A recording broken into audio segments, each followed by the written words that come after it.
Sejumlah pencari suaka asal Afghanistan mendirikan tenda di sekitar kantor Komisariat Tinggi Urusan Pengungsi PBB UNHCR kawasan Kebonsiri, Jakarta Pusat. Para pencari suaka ini menunggu untuk diberangkatkan dari Indonesia sebagai negara transit ke negara ketiga, yaitu negara penerima pencari suaka yang meratifikasi Konvensi PBB tentang status pengungsi. Namun, waktu menunggu yang dibutuhkan tidak sebentar. Ali misalnya sudah mengungsi selama 9 tahun di Indonesia, namun tak kunjung mendapatkan kepastian penempatan ke negara ketiga atau resettlement. Konflik tak berkesudahan di Afghanistan menjadi alasan Ali serta warga sipil Afghanistan lainnya untuk meninggalkan negara asalnya. Kalau di Indonesia sudah selama 9 tahun, kalau di Tinta sudah dua minggu. Ya setelah saya tidak ada kabar dari keluarga saya, juga dari Afghanistan. Situasi Afghanistan tahu kan sudah okupai sama Taliban. Masalah security sudah jadi pengungsi, tidak ada pilihan yang lain. Kalau ada pilihan yang lain, orang tidak mungkin pilih pengungsi. Para pencari suaka mengaku lelah menanti kepastian selama bertahun-tahun dari UNHCR.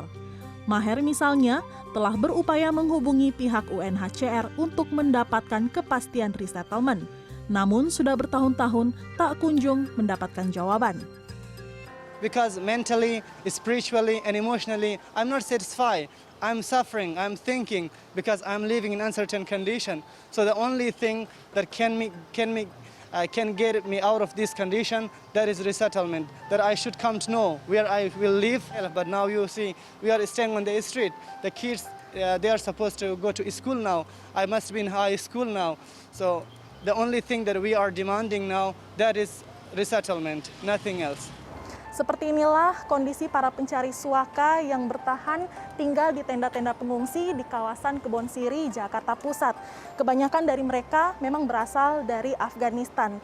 Mereka memilih bertahan di tenda seperti ini untuk hidup sembari menunggu kepastian penempatan lokasi pengungsian di negara ketiga oleh pihak UNHCR, karena Indonesia saat ini berstatus sebagai negara transit bagi pengungsi Afghanistan.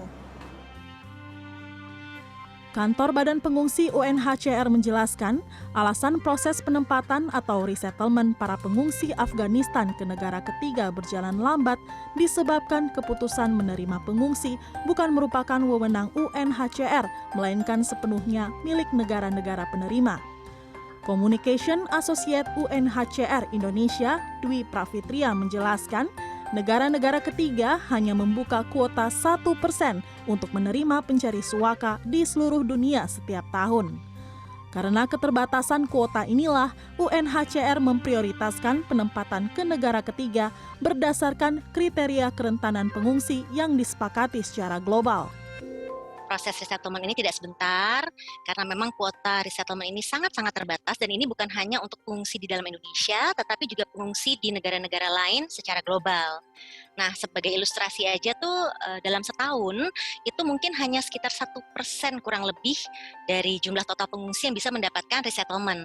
Jadi, mungkin itu salah satu mengapa resettlement ini memakan waktu yang tidak sebentar, sehingga masih banyak pengungsi yang belum bisa mendapatkan solusi ini. Saat ini total ada 13.500 lebih jumlah pengungsi yang berada di Indonesia dan 7.400 lebih diantaranya merupakan pengungsi asal Afghanistan. Kecilnya kuota yang disediakan negara penerima pencari suaka membuat proses pemindahan pencari suaka ke negara tujuan menjadi sangat lambat. Para pencari suaka kelelahan dan hidup tanpa kejelasan di Indonesia sembari menanti giliran penempatan atau resettlement. Tika Beremau, Devi Fitriani, Ilham Aji, Jakarta.